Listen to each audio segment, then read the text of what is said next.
नमस्कार दोस्तों, मैं हूं सोहेल सिद्दीकी और आप देख रहे हैं एसएसटी आरबी न्यूज़ लाइव देहाती खबर।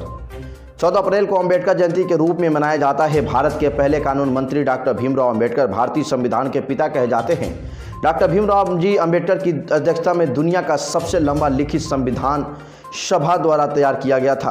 अम्बेडकर जयंती को जातिगत भेदभाव और उत्पीड़न जैसी सामाजिक बुराइयों से लड़ने में न्यायविद के समर्पण को याद करने के लिए भी मनाया जाता है। उन्होंने जाति व्यवस्था का कड़ा विरोध किया, इसे समाज से मिटाने का भी प्रयास किया। भीमराव अम्बेडकर हमेशा उत्पीड़ितों के साथ एकजुटता से खड़े रहे, महिलाओं, मजदूर और अछूतों के जीवन के उत्थान के लिए काम किया। एक प्रखर समाज सुधारक, अर्थशास्त्री और प्रभावशाली वक्ता होने के नाते डॉक्टर भीमराव राजनीतिक विज्ञान, कानून और अर्थशास्त्री जैसे विभिन्न विषयों के विद्वान भी रहे हैं। आपको बता दूं कि बचपन में आर्थिक व सामाजिक भेदभाव का सामना भी करना पड़ा है। 14 अप्रैल 1891 को बाबा साहेब अम्बेडकर का जन्म मध्य प्रदेश के महू के गांव में हुआ था। उन्होंने बचपन से ही आर्थिक व सामाजिक भेदभाव का सामना किया था, यहाँ तक कि स्कूल में छुआछूत और जाति पाति का भेदभाव झेलना पड़ा था। लेकिन तमाम विषम परिस्थितियों के बाद भी अम्बेडकर ने अपनी पढ़ाई पूरी किया और उस जमाने में 1-2 नहीं बल्कि 32 डिग्री हासिल किया।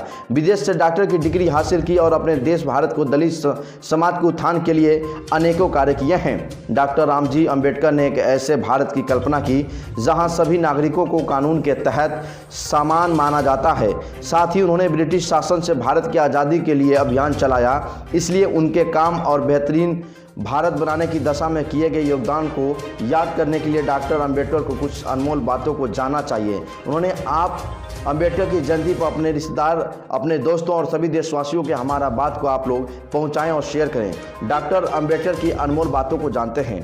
जब आप सामाजिक स्वतंत्रता प्राप्त नहीं कर लेते हैं तो कानून द्वारा जो भी स्वतंत्रता प्रदान की जाती है वह आपके किसी काम की नहीं है। दूसरी बात कहते हैं, कानून और व्यवस्था राजनीतिक शरीर की दवा है और जब भी राजनीतिक शरीर बीमार हो जाता है तो दवा दी जानी चाहिए। तीसरी बात, यदि मुझे लगा कि संविधान का दुरुपयोग किया जा रहा है तो मैं इसे सबसे पहले चलाऊंगा। चौथी बात, मुझे वह धर्म पसंद है जो स्वतंत्रता, समानता और बंधुत्व सिखाता है। पांचवी बात, यदि आप एक सम्मानजनक जीवन जीने में विश्वास करते हैं तो आप स्वयं सहायता में विश्वास करते हैं तो सबसे अच्छी मदद है। छठी, जो व्यक्ति अपनी मौत को हमेशा याद रखता है वह सदा अच्छे कार्य में लगा रहता है। सातवीं, एक महान व्यक्ति, प्रतिष्ठान व्यक्ति ने इस मायने में विभिन्न होता है कि वह समाज का सेवक बनने को तैयार है। आठवीं, वह इतिहास नहीं बना सकते जो इतिहास भूल जाते हैं। 9वीं बात, उन्होंने कहा था कि मैं एक समुदाय की प्रगति को महिलाओं के द्वारा हासिल की गई प्रगति की मात्रा से मापता हूँ। 10वीं बात, अपने भाग्य के बजाय अपनी मजबूती पर विश्वास करो। 11वीं बात, जीवन लंबा होने के बजाय महान होना चाहिए। 12वीं बात कहते, समानता एक कल्पना हो सकती है लेकिन फिर भी इसे एक शासी सिद्धांत के रूप में स्वीकार करना चाहिए।